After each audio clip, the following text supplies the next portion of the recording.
अब नहीं आऊंगा दोस्त, अब नहीं आऊंगा, बता देना।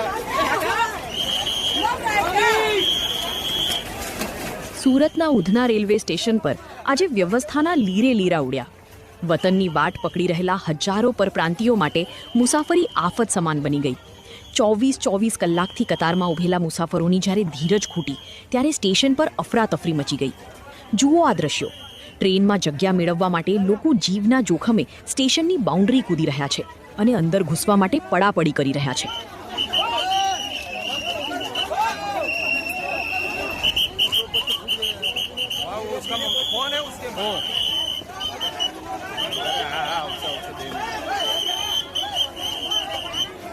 ઉધના સ્ટેશનની બહાર 3 કિલોમીટર લાંબી કતારો જોવા મળી રહી છે.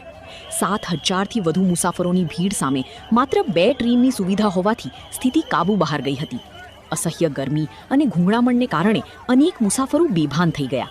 જ્યારે પોલીસ અને રેલવે સુરક્ષા દળોએ ભીડને કાબૂમાં લાઠીચાર્જ કર્યો ત્યારે મુસાફરો અને પોલીસ વચ્ચે ઘર્ષણના દ્રશ્યો પણ સર્જાયા હતા.